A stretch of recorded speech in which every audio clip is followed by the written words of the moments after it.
नमस्कार, मैं हूं राजमोहन तिवारी और आप देख रहे हैं लाइव बिहार विधानसभा चुनाव 2020 के बाद से बिहार के राजनीतिक हालात काफ़ी हद तक बदल गए हैं। बिहार में जो एनडीए गठबंधन है उसमें हमेशा बड़ी पार्टी की भूमिका में रहने वाली जनता दल यूनाइटेड इस बार एनडीए गठबंधन में दूसरे नंबर की पार्टी बन गई है और यही वो सबसे बड़ा कारण है जिसने बिहार के राजनीतिक हालात को बदल दिए हैं। बिहार विधानसभा चुनाव 2020 के परिणाम आने के बाद लगातार ये देखा जा रहा है कि बिहार के मुख्यमंत्री नीतीश कुमार और उनकी पार्टी जनता दल यूनाइटेड जो भी बिहार में छोटे दल हैं, खासकर विपक्षी छोटे दल, उन्हें या तो अपने में विलय कराने की कोशिश कर रही है या फिर उनके विधायकों को तोड़कर अपने पाले में लाने की कोशिश कर रही है ताकि विधानसभा में जनता दल यूनाइटेड का संख्या बल बढ़े। इस कड़ी में उसने कई विधायकों को तोड़ भी लिए हैं, कई विधायक जो राजनीतिक दल है छोटे उनका विलय भी अपने में करा लिया है। लेकिन अभी भी मुख्यमंत्री नीतीश कुमार इस तिकड़मबाजी में लगे नजर आते हैं कि वो अन्य जो छोटे दल हैं उन्हें भी किसी प्रकार से कोई भी साम दाम दंड भेद अपनाकर अपने पार्टी में विलय करा ले। और नज़र उनकी जो बनी हुई है वो सबसे ज़्यादा दो पार्टियां AIMIM और कांग्रेस के 19 विधायक हैं विधानसभा में और AIMIM के 5 विधायक हैं और इन्हीं पर नज़रें गड़ी हुई हैं सीएम नीतीश कुमार की। अब हम जरा बात कर लेते हैं कि आखिरकार क्यों ऐसा लग रहा है कि AIMIM और कांग्रेस को वो नीतीश कुमार आसानी से तोड़ सकते हैं, अपने पाले में ला सकते हैं। हालांकि इसके अलावा भी कई विपक्षी अभी राजनीतिक दल हैं जो नहीं टूटे हैं, जिसमें CPI है, CPIM है और CPI-ML है।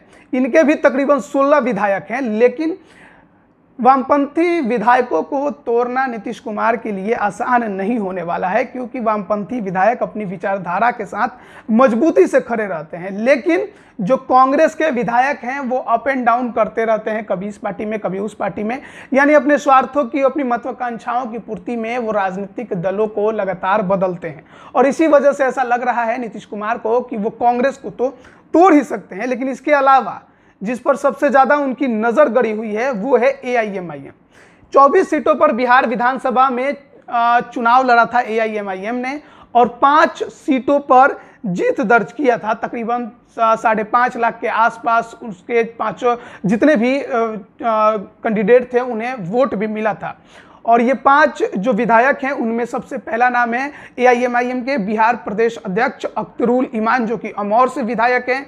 दूसरे हैं अंजार नईमी, जो कि बहादुरगंज से विधायक हैं। उसके बाद है इजहार असफी, जो कि कोचाधामन से विधायक हैं। उसके बाद है सैयद रुकमुद्दीन अहमद, जो कि बायसी से विधायक हैं। और फिर हैं शहनवाज, जो कि जोकीहाट से विधायक हैं। तो ये 5 विधायक हैं AIMIM के, जिन पर नजरें गड़ी हुई हैं मुख्यमंत्री नीतीश कुमार की।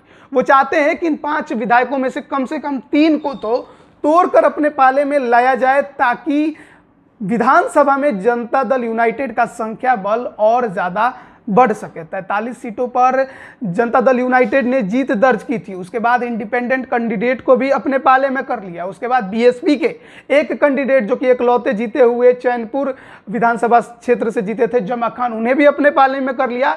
लोक जनशक्ति पार्टी के एकलौते विधायक मटिहानी से राजकुमार सिंह, उन्हें भी अपने पाले में जनता दल यूनाइटेड ने कर लिया है। लेकिन अभी भी वो चाहती है कि अपने कंफर्टेबल पोजीशन के लिए और विधायकों को तोड़ा जाए। अख्तरुल ईमान की बात करें तो 2014 में अख्तरुल ईमान ने राष्ट्रीय जनता दल छोड़कर JDU ज्वाइन किया था और किशनगंज से वो 2014 लोकसभा में JDU के उम्मीदवार भी बने थे। लेकिन हालांकि वोटों के बिखराव से बचने के लिए और भारतीय जनता पार्टी के कैंडिडेट को हराने के लिए उन्होंने तकरीबन इलेक्शन से 10 दिन पहले अपना नाम वापस ले लिया था और कांग्रेस विधायक के समर्थन में उतर गए थे और उसके बाद उन्होंने जनता दल यूनाइटेड छोड़ दिया था। 2015 से लगातार अख्तरुल ईमान AIMIM के प्रदेश अध्यक्ष बिहार के बने हुए हैं और इस बार विधानसभा में जीतकर पहुंचे भी हैं। लेकिन आखिरकार जो 1 साल तक JDU में रहने वाले अख्तरुल ईमान को क्या इतना आसान है तोड़कर अपने पाले में करना सीएम नीतीश कुमार के लिए?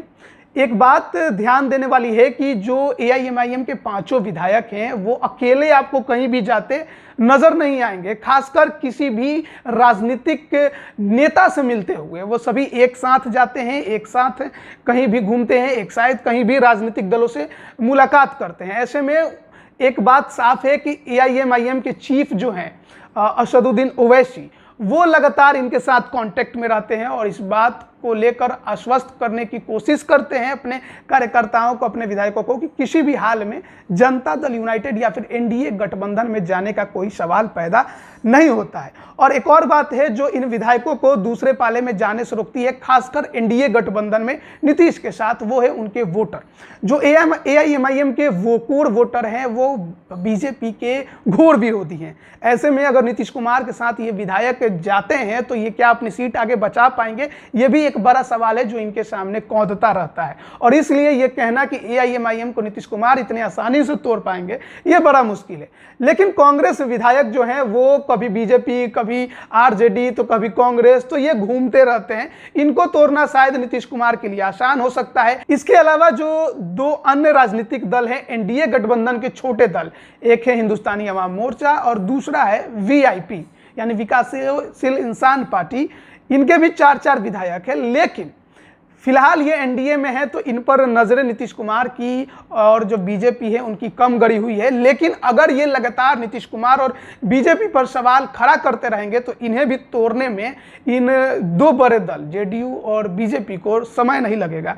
ऐसे में हम देख सकते हैं कि पिछले कई समय से जो लगातार सरकार के खिलाफ आवाज उठा रहे थे, जीतन राम मांझी जो बीजेपी के खिलाफ लगातार बोल रहे थे, यहाँ तक कि मुकेश सहनी भी लगातार सरकार से सवाल कर रहे थे, जब से लोजपा में टूट की खबरें आई हैं ये दोनों भी राजनीतिक दल एकदम चुप हो गए हैं। इनके अंदर भी अब डर काफी ज्यादा पैदा हो गया है, इसलिए शायद ये आगे सरकार के साथ डील करने की स्थिति में होंगे, ये कहना थोड़ा मुश्किल है। अगर इसके अलावा हम वामपंथी विधायकों की बात करें तो विधानसभा में 16 इनके विधायक हैं, लेकिन इन्हें तोड़ना जेडीयू के लिए थोड़ा मुश्किल है, क्योंकि वामपंथी विधायकों के बारे में एक बात साफ है कि ये अपनी विचारधारा के साथ मजबूती के साथ खड़े रहते हैं। ये इधर उधर घूमने वाले विधायक नहीं है या नेता नहीं है, इसलिए इनको तोड़कर अपने पाले में नीतीश कुमार कर पाएंगे ये थोड़ा मुश्किल लगता है। लेकिन कांग्रेस और एआईएमआईएम पर नीतीश कुमार की नजरें जरूर टिकी हुई है।